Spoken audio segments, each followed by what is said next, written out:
The informal European Union summit was an opportunity for Prime Minister Mateusz Morawiecki to engage in talks with country leaders. According to the Prime Minister, a serious debate on the state of the European Union is needed. The European Union is at a crossroads. The discussion about those EU challenges that lie ahead is not only gaining momentum, but is also characterized today by a few basic dilemmas: whether to move toward unionization, more and more different regulations of matters concerning production, the economy, migration, internal or foreign affairs, security, or rather to focus on those challenges that are most important and help each other.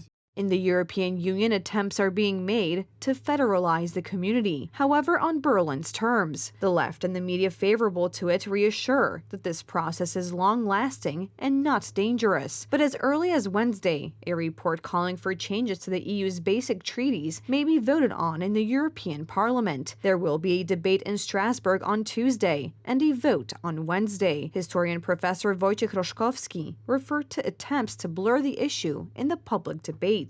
This is a very good way of drowning out debate and putting voters' alertness to sleep. The average voter will be easily fooled into thinking that it is hard to define sovereignty, and scholars should do so. This is a way of dumbing down the debate on what we are closest to and what the average voter sometimes doesn't feel. The question is, who is going to put together your school curriculum? Who will tax you? Who will defend you if you are attacked? Do you know, if this bill goes into effect, who will teach your children and what those lessons will look like? Who will stand on the border and defend our country? These are the basic questions that the Polish voter should answer today.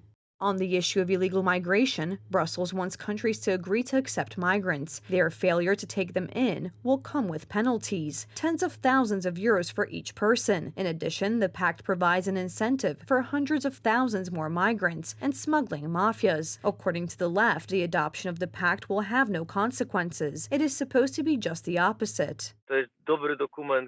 This is a good document, which will be simply such a migration constitution of the European Union. Poland is a beneficiary of this migration pact as a frontline state. There is no indication that any relocation will take place to Poland. However, conservative and right-wing groups believe that the imposition of the migration pact is part of attempts to dismantle nation-states. Countries that took in tens of thousands of migrants faced new problems. We have already become accustomed to demolished capitals and torched cars in German and French cities. I see this illegal migration legalized in Italy and Spain. We see it in France, Denmark, Germany, or Sweden. So this is a provocation to create parallel societies. This is something we cannot afford. The adoption of the Migration Pact is another element of building a European state in which key decisions are not made by national parliaments, but by those that make up the European Commission.